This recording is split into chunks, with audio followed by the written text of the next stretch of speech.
In 2017, in his 19th year in the NBA, Vince Carter admitted that he was not willing to sell his soul to win an NBA championship. His remarks went unnoticed, but it goes against the ring culture that has pervaded the NBA over the last few years. In an interview with hip-hop star T.I. in 2020, Carter clarified his rather unusual take. Carter was with the Memphis Grizzlies when he dropped those comments. He was not the team's franchise star or prized role player, but still played significant minutes. Carter knew what was happening in the league where players were taking their talents to legitimate contenders. He wasn't keen on following suit, knowing that his minutes might be jeopardized. I'm not gonna quote-unquote sell my soul to get a ring. What I mean by that is, I feel like at this age, being 43 on the court and still being able to compete and play and do what I can do on the court, my thing is, if I go to another team out there that's primed and ready to win a championship, it's not guaranteed that I'm going to play a lot.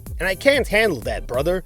I love the game too much to just sit there and use my voice but can't use my skill on the court, Carter said. This is the main reason why Carter stayed on for 22 years. He just loves the game so much. And unlike most veterans, Carter wasn't just a locker room voice. The man played 15 to 20 minutes even in his late 30s. This sounds like a laughing matter compared to LeBron James, who at 37 years of age is pouring in over 30 minutes per game. But James is something different, so it's useless to compare him to others. Carter actually had several legitimate chances at winning a title.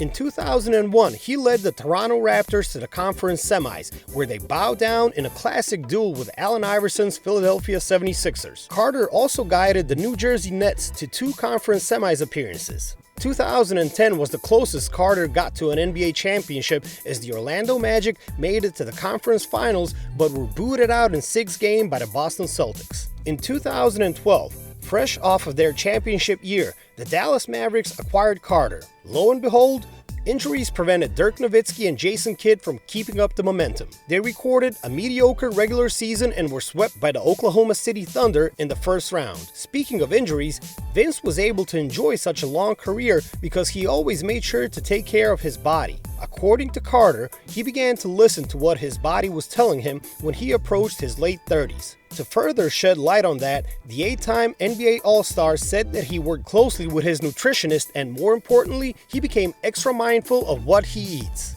My mindset would be, I'm young, I can ice and keep going. Now it's more important for me to understand what they're telling me about my body, Carter said in an interview with GQ in 2017.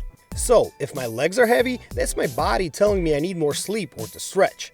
I have to listen to that now and be more attentive to the nutritionist and the body load numbers that come from games and practices, said Vince. Yes, Carter will join the likes of Karl Malone, John Stockton, Charles Barkley, and many others on the list of elite players who have never won a title. But based on how he justified his decisions, especially where he chose to play, Carter has no regrets. He called his shots, played his game, and never fell to the lure of the trend.